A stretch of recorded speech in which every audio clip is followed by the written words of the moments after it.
शरणागत पाप पर्वतम गणयित्वान तदीय सद्गुणम अणुमप्यतुलम हिमन्यते सहजानंद गुरुम भजे सदा। इष्टदेव भगवान स्वामीनारायण, सभा में उपस्थित सभा ने शोभावता दिव्य सिंहासन पर विराजित परम पूज्य धर्म धुरंधर 1008 आचार्य श्री राकेश प्रसाद जी महाराज श्री तेमज वक्ता महोदय शास्त्री स्वामी नारायण चरणदास जी, आयोजक शास्त्री स्वामी नौतम प्रकाशदास जी, कोठारी स्वामी देव प्रकाशदास जी तेमज ब्रह्मनिष्ठ सर्वे संत वृंद, भक्तों, एक बात करी અને હું વિરમેશ ગઈકાલથી પૂજ્ય વક્તાશ્રી દિલથી આપણને મંત્ર કહી રહ્યા છે। દિલથી ખ્યાલ છે કયો મંત્ર કહી રહ્યા છે? એક તો બોલો। હા, ઓમ નમો ભગવતે વાસુદેવાય।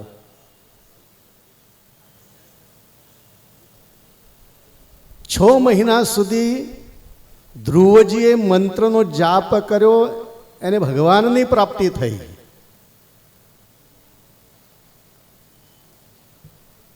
एक सद्गृहस्थ भगवान ने मेळववाने माटे तपश्चर्या करवा बैठा था।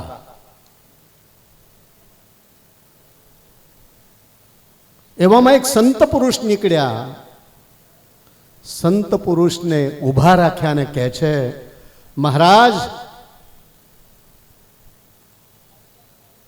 भगवान मेळववा माटे आ वृक्ष नीचे तपश्चर्या करी रह्यो छुं, मने भगवान क्यारे मळशे? संत ए सद्गृहस्थ ने कहे छे, जो भगवान जरूर मळशे। अरे पण क्यारे मळशे? केटला वर्षोथी करूं छुं।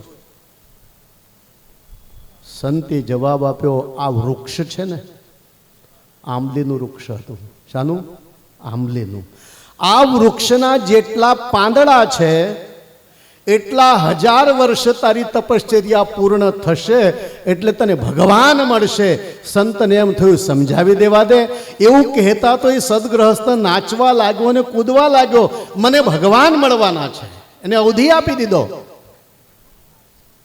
એવી રીતે वक्ताश्रीए आपने जे 2 दिवसथी मंत्रनो महिमा समझावी रह्या छे। भरतजी अरे ध्रुवजी ने 6 महीने भगवान मळी गया था। आपने 6 वर्ष नहीं मळे? अरे 6 वर्ष नहीं मळे तो 6 जन्मे तो मळशे ने। एटली निष्ठा राखो ने जपनु पालन करो। जपनी अंदर एटली ताकात छे, जपमा एटली ताकात छे के सर्व तत्व एक ठेकाणे स्थिर थई जाय छे। तो भक्तो, अंतमां हूँ वक्ताश्रीने पण वंदन करीश।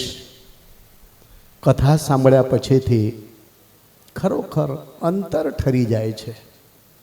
हूँ घणी वखते ऑडियन्समां नजर करूं छुं, कोई पण हरिभगत उठवानी इच्छा धरावतो नथी ने कोईनी नजर वक्ता सिवाय बीजे होती नथी। ए हूँ निहाળી રહ્યો છું। एनी पाछळनो कोई कारण होय ते वक्ताना हૈયાની अंदर हरिकृष्ण महाराज बैठा होय अने एनी प्रेरणाथी ए वक्तव्य करतो होय। भगवानने धारीने जे वक्तव्य करवामां आवे ए तरत ज असरकारक बनतुं होय छे। तो भगवान श्री हरि एवा वक्ताश्रीओने पण खूब खूब एमनु शरीर तंदुरस्त राखे ने एमना द्वारा हरिभक्तों ने खूब रसपान करावे एटलुं कही मारा 2 शब्दों ने विराम आपो छूं। अस्तु। जय स्वामीनारायण।